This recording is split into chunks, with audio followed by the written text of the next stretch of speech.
Әфган. Илебез тарихының әрнүле, кайгылы бер бите. Күкләргә тиеп утырган таулар арасында үлем белән күзгә күз очрашкан язмышлар. Меңләгән үлемнәр күргән, меңләгән алданган һәм җимерелгән хыяллар иле. Авыр булса да, бу тарих битен хәтер саклыгы белән елда ача торабыз. Чөнки онытырга һәм оныттырырга ярамый. Агымдагы елда районыбызда яугирләрнең йортларына токтаташлар урнаштыру күзаллана. Бу җәһәттән узган шимбәдә Ирсай авылының яугир интернационалисты Наил Әбүдәр улы Нуртиновның туып үскән йортына токтаташ кую тантаналы шартларда узды. Иң тәүдә чарада катнашучылар Ирсай урта мәктәбендә хатирә кичәсендә катнашты. Чараны 6нчы сыйныф укучысы Илнар Умуртазин ачты. Ул укытучысы Вәҗидә Габдуллина белән берлектә Наил чишмәсенең аталу тарихы темасына эзләнү тикшерү эшен оештырып, төрле чыганаклар, авыл халкы хатирәләре сүзләренә таянып, аңа шишелеш тапкан. Кем ул Наил? Ни өчен чишмәгә аның исеме бирелгән? Наил Әбүзәр улы Нуретдинов 1963 елның 11 мартында Ирсай авылында туган. Мәктәптә яхшы билгеләргә генә укыган. 9нчы класста физика буенча район олимпиадасында 2нче урын алган. Спорт белән шөгыльләнгән, милли көрәш буенча ярышларда призлы урыннар яулаган. Укудагы уңышлары һәм мәктәп тормышында актив катнашкан өчен Бөтен Россия пионер лагере Орленка путевка белән бүләкләнгән. Ул анда көндәлек алып барган. 1981 елның апрелендә армиягә алына, Афганистан республикасында шофер булып хезмәт иткән. Язган хатларында якыннарының хәлен белешкән, сагынычлы сәламнәр юллаган, бер тапкыр яраланып госпитальдә ятып чыга. Чираттагы сугышсан заданиены үтәгәндә батырларча һәлак була. Әйе, Наил Әбүдәр улының исемен мәңгеләштерү буенча хәтсез генә эшләр башкарылган. Мәктәп фасадына мемориаль тактаташ, авыл мәдәният йорты бакчасында һәйкәл урнаштырылган.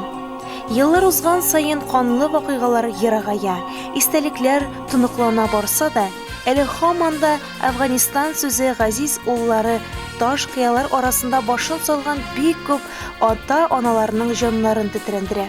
Интернациональ бурычларын үтәп кайткан ир-егетләребезнең яраларын кузгата. Бер кем өчен дә кирәк булмаган бу сугыш әти-әниләрне бик иртә картайтты. Әнкәй, әнием, инәй, инәкәй, әнкәшем. Ил бурычын үтәгәндә һәлак булган бөркеттәй кыю асыл егетләрнең әниләре ничек яшисез сез бүген? Наил Нуртиновның әнисе Фәүзия инәй бүген 85 яшын тутырып яши бирә. Баласын югалткан ананың чәчләрен күптән инде бәс сарыган. Улы кашын сагынуын ул бәйет юлларына сала.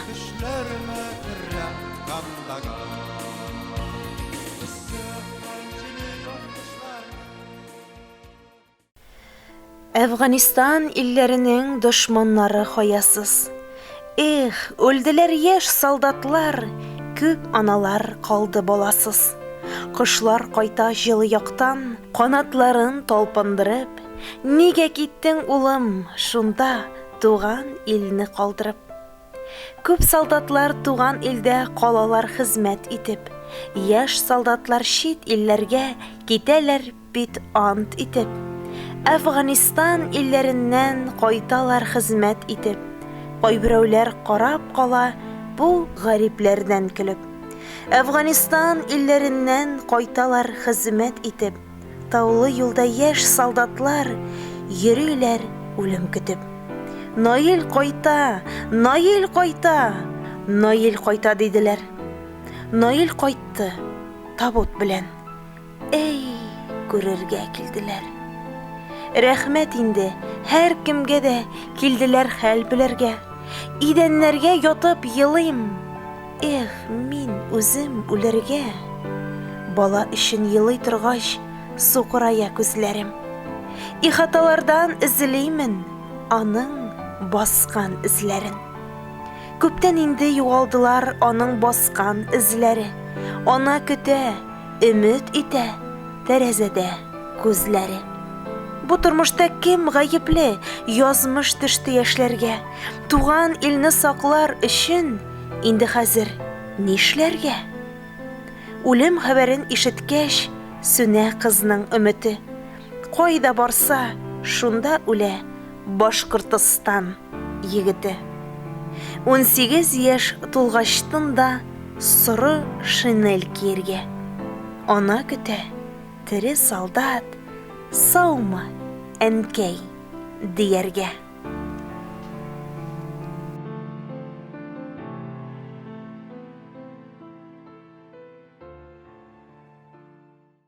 Мәктәптә узган Батыр райондашыбыз Наилне искә алу кичәсендә укучылар һәм мәктәп коллективы алдында муниципаль район хакимиятенең яшьләр сәясәте, физик культура, спорт һәм туризм буенча комитет рәисе Иршат Фасхиев, хәрби туганлык ветераннар җәмәгать оешмасы рәисе Флорис Нурлыгаянов, яшь армиячеләр Бөтен Русия хәрби-патриотик җәмәгать хәрәкәтенең Илеш районындагы урындагы бүлекчәсе рәисе Данил Шаһабетдинов, Ырсай авыл советы авыл биләмәсе башлыгы Рим Садыйков, Башкортстан Республикасының хәрби комиссариатының Дүртөйле һәм Илеш районнары буенча бүлегенең мобилизация начальнигы, хәрби комиссарның урынбасары Альберт Шәһапов, Дүртөйле шәһәренең диңгез җыены рәисе урынбасары Вил Шайдуллин, Россиядә Сав җирлеге бүлекчәсе рәисе Рәзиф Шәйхәйдаров, Ырсай урта мәктәбе директоры Азат Гыймазов, мәктәпнең тормыш хәвефсезлеге нигезләре укытучысы Әхләм Әхмәдишин чыгыш ясады.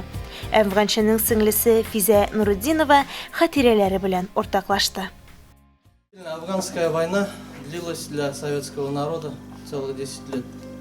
Официальной датой начала этой войны считается 25 декабря 1979 года. И только 15 февраля 1989 года наши войска покинули эту страну. С тех пор прошло 31 год в этих кровавых боях, унесших жизнь наших ребят. И сегодня мы открываем мемориальную доску памяти Урдинова Наиля Абузаровича. Он был награжден посмертно орденом Красной Звезды. И наша с вами задача чтить память о тех, кто отдал жизнь и не вернулся с той войны, и помнить о тех, кому удалось выжить и вернуться с той войны. И мы даем сегодня старт, вот сегодня в Ырсае устанавливаем, и совместно вот с коллегами будем устанавливать вот эти мемориальные доски всем погибшим ветеранам афганской войны и в дальнейшем чеченской войны. Сегодня важное мероприятие в военно-патриотическом воспитании. Сегодня мы отдаем дань, нашу благодарность вашему земляку, орденоносцу Нурдину Наилю Абузаровичу. Этот парень уже жизненный путь про него рассказали. Я хочу остановиться на важных моментах. Когда, ему предложили подготовку пройти водителем БТР, а шла уже афганская война, он прекрасно знал, что он может попасть на афганскую войну. Он не струсил, он согласился. Потом, когда был ранен, когда вернулся в Союз на лечение, тоже мог, в принципе, и дальше не возвращаться в Афганистан. Но он опять не струсил. Почему? Потому что обстрелянный солдат стоит 5 необстрелянных. Потому что он уже был опытный. Вот. И когда он вернулся, он уже служил как раз на топливозаправщике. То есть вот он в письме же пишет, что доставляет ГСМ. А что такое колонна? Это колонна самая уязвимая, самая выбиваемая личного состава, в афганской войне было. Самое тяжелое. То есть он служил на самом тяжелом участке. Особенно на душманы. Душманы стреляли в первую очередь гранатами, выбивали топливозаправщики. Вот. И, к сожалению, так и случилось. Но я хочу сказать, что вы должны брать пример с этого героя, который честно отдал свой долг Родине. У вас тоже будет время служить, вот молодое поколение, вы тоже будете служить Родине. Кто везде, может быть, кто-то в армии, кто-то на гражданке, но вы всегда должны защищать, беречь Родину, как Наиль берем. Я вот сидят, вот дети, я за ними наблюдал. Конечно, так когда-то Наиль, наверное, сидел точно таким же образом, сидел и слушал, наверное, ветерана Великой Отечественной войны. И, наверное, думал, что вот он герой, стоит передо мной. И, наверное, он с орденом тоже Красной Звезды был. Наверное, значит, посмотрел, когда маленький был, посмотрел, красивый орден у него. Наверное, когда-нибудь я тоже такой заслужу, если на службе себя покажу. Вот так получилось, что в афганской войне он появился. Показал себя с положительной стороны. Именно ваша заслуга. Заслуга школы, заслуга односельчан, что он родился таким. И то, что он вырос, стал смелым парнем. И показал себя и в учебе тоже с положительной стороны. И самое интересное, что ведь орден-то с одного металла. Что орден Красной Звезды у ветерана Великой Отечественной, что у него орден, они с одного металла сделаны. Мы, ребята, идем к 75-летию Победы в Великой Отечественной войне. Естественно, 40 лет прошло, как наше правительство вело войска в Афганистан. То есть даты большие. Но вместе с этим хотел бы сказать, вот вы, молодое поколение, вот вы конкретно именно ступите именно на тропу защиты нашей Родины, нашей земли. Понимаете, земля наша должна быть неприкосновенна. Вот ваша в этом плане задача. Вот вы пока маленькие вы растете. А что самое главное для вас сейчас? Это быть здоровыми, быть, хорошо учиться, как вот учился ваш дядя Наиль, получается, да, для вас вот дядя. И вот, а может и дедушка уже, да? Хорошо учиться, вести себя хорошо и мечтать быть кем-то. Кем? Можешь летчиком. Можешь быть капитаном, значит, корабля или подводной лодки, значит, так, командиром. Можешь командиром вертолета и быть, значит, летчиком истребителя. Все в ваших руках. И девушки сейчас тоже у нас служат в армии, и в воздушно-десантных войсках служат, и связи служат, заканчивают военное училище. Пожалуйста, и все возможности для вас есть. Самое главное — учеба. Вы посмотрите, как дядя Наиль учился. 4, 5. Это вам пример. Я вот предлагаю школе, конечно, это мое предложение, установить парту в классе, где он учился, может быть. И именно парта для того человека, который и хорошо учится, и непосредственно и в общественной жизни участвует. Во всех вопросах пример, чтобы за этой партой сидел именно тот человек, который последовал, значит, именно вот самым лучшим качеством нашего героя. Я думаю, это было бы очень хорошо. И была бы борьба за то, чтобы сидеть за этой партой. И именно добиться именно своими успехами и в учебе, в дисциплине, и, естественно, в общественных делах. Я считаю, что достойное поколение, я думаю, что каждый из вас должен вложить свои силы в родную деревню, та, которая вас кормит хлебом, та, которая дает вам очаг, тот, который, значит, непосредственно по улицам вы ходите, любуете свою деревню. Ведь Наиль вот именно мечтал, именно вернуться обратно сюда, именно в свою деревню. Не куда-то там в город уехать, а в свою деревню. Мечтал сюда вернуться, но, к сожалению, вот не получилось. Поэтому память о нем должна быть вечной. Сколько вы там здесь не росли, сколько вы здесь не жили, и куда бы ни уехали, вы знаете, что вы вернетесь обязательно в эту деревню, придете в эту школу, поклонитесь, значит, мемориальной доске там, и памятнику, и придете на ключ, где вода вытекает именно названная именем его. Я думаю, все возможности у вас есть. Поэтому, ребята, вам крепкого здоровья, благополучия, успехов в учебе, чтобы каждый из вас был достоин памяти данного нашего героя. Ошолорго айтасым келейинде, сиз тиги согуш кабарларда халек болгон экен деп коркмагыз. Бул тиги единичный случай деп айтканга болайын. Согуш болду дегенде көз билесиз. Бейик Ватан согушу битинде быйыл 75 жылы. Анасы Афганистан согушу болду. Анасы Чеченский битинде. Әле вакытта Сирияда согуш бара. Шуңа һәр вакытта безне илне саклаучылар кирәк.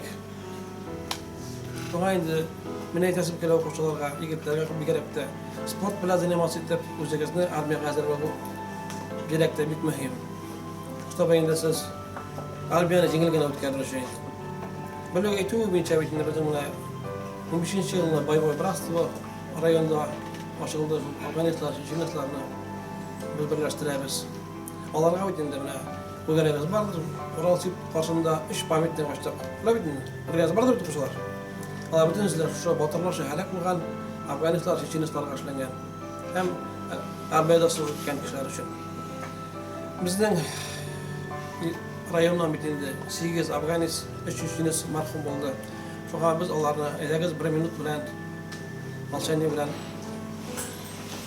Srpska laja.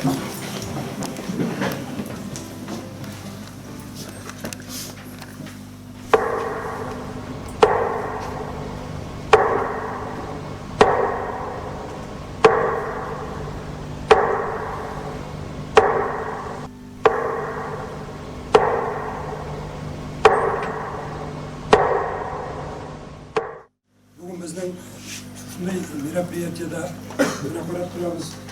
Yunarmistlarda qatnaşa. Kimler olar yunarmistlar? Bugungi kunda olar mana shu veteranlarni alıştıruvchilar. Yunarmistlar bo'luv uchun maktabda o'zingni o'zing tarbiyalarga, istoriyani bilarga, sport bilan shug'ullanarga, hem zo'rlarga уважение.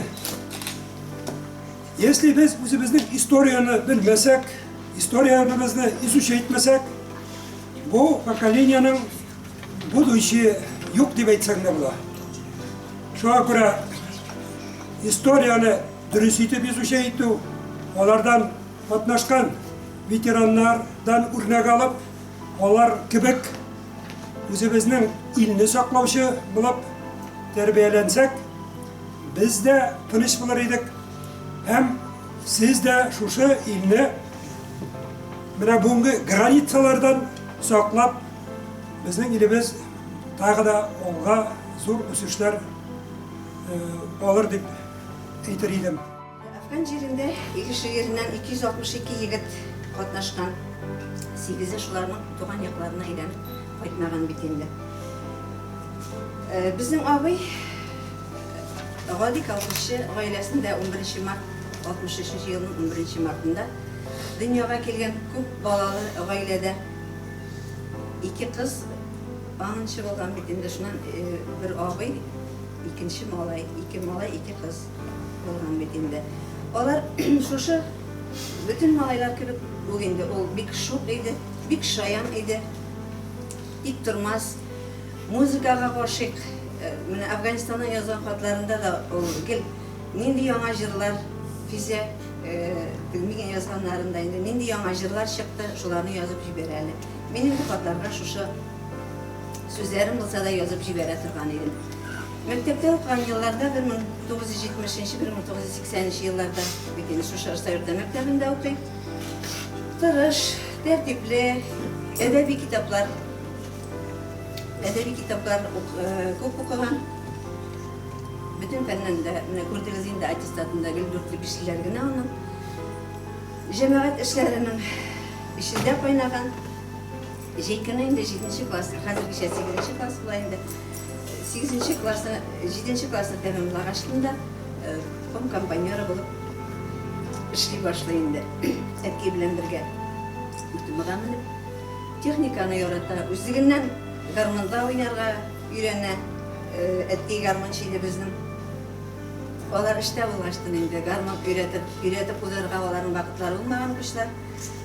Şuna ol özlüğünden onçağa ketip garmonda oynarga öyrənib, mine o garmon əli de var, minde saklana. Bizim mektepte instrumental ansambl var idi, şol ansamblda jırlap, oynaştırıp, yürüyüp durgan idi indi. Mine şuşa en көркем sıfatlarına ие болған abimiz, biz endi benim singilkaşlarda var. 1976 yılının oktyabr ayında Орленок лагерine pioner, Всероссийский pionerский Орленок лагері Qara Deniz boyunda orlaşkan. Şuşunda 40 gün yol etip qaytıb bəxtinə erişəyindi. İskitkiş təsiratlar alıp qaytqan olandan, şundan qaytqaçdan indi ol lётчик bulurga, стремительная, andağı lagerların isimleri de şunday bulgan стремительная отрядында ol yaşagan. Şuşundan təsiratları şu çaqlı kişli bulgan, ol Бугурустанское лётное училищеға кетті. Қызғанышқа қаршы оқу документлар қабыл ету комиссия уже туктаган булган, шуңа инде кире кайтты. Аны Дасаф, Уфадагы Дасаф мәктәбенә укырга җибәрәләр. Военкомат шуннан укыганнан соң инде укып бетергән көнне 31 мартта прощальный ясап инде 1 апрельдә алар армияга алыналар. Армияда инде ул менә анда булып кайткан абыйларыбыз сезгә сөйләр. Афганистанга әйләгә бит инде июнь аеннан 2 ай учебкадан соң Афганистанга әйләгә. Борчылмагыз әткәй, бар да әйбәт булыр, исән-сау әйләнеп кайтырбыз дип яза ул хатларында. Төрле шәһәрләрне күрергә насыйп буламы, Самарканд, Фергана, Чечен, Пушка, Кабул, Баграм. Баграм, Кабул маршруты буенча йөри инде. Нәрсә дип яза инде? Хат яз, уланың күңеле шул чаклы киң була инде. Хат язган сайын бөтен Ырсай халкына сәлам дип яза. Шул авылына туган якны бик сагынган инде ул. Берничә ай хезмәт иткәннән соң ул яралана. Чирчик шәһәреннән ерак түгел госпитальдә 3 ай дәваланганнан соң яңадан үзенең шәхсенә кайта. Бер яңа КамАЗ машинасы бирделәр дип яза. Ул Афган буйлап техника заправить итеп йөрим. Газеталардан укып Афганистандагы положенияларны белеп торасыздыр инде дип яза ул. 1982 елның 1 февралендә менә нәкъ 38 ел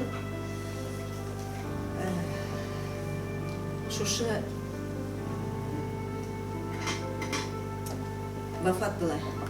Шуннан соң Ырсай авыл зиратына кайтып җирлиләр инде аны. Енді біз бүгін сіздің білен өзімізге керекті мәғлуматны алғанбыз деп шанып қаласы келе. Балаларға көп задачалар қойылды бетінде, яқшы патриоттар бұларға тиіс шаралар. Шулай бет, яқшы етіп оқырға, яқшы етіп мектепке йөрүгә, общественный орындарда катнашырга сезгә көп задачалар берилде.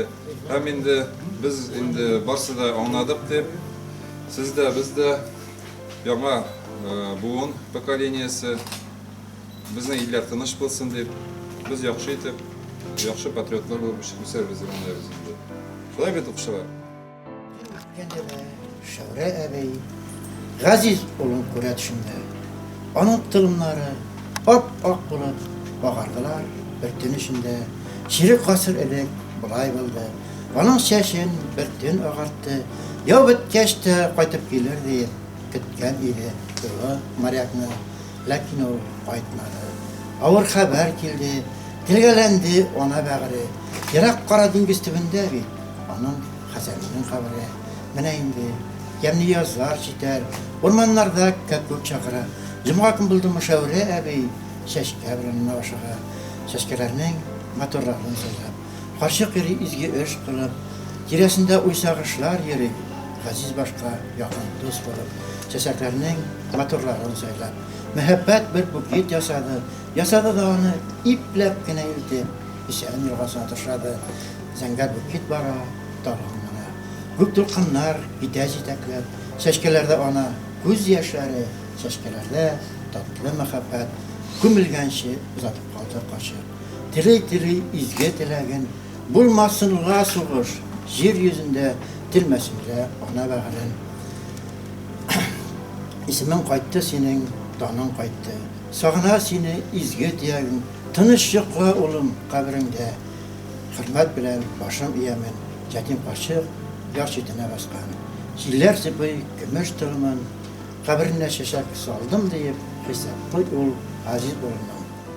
Орытаба барлык кунаклар, мәктәп укучылары һәм укытучылар якташыбызның туган нигезенә юнәлеп, Фәүзия Нурдинова яшәгән йортның фасадына таш куелды.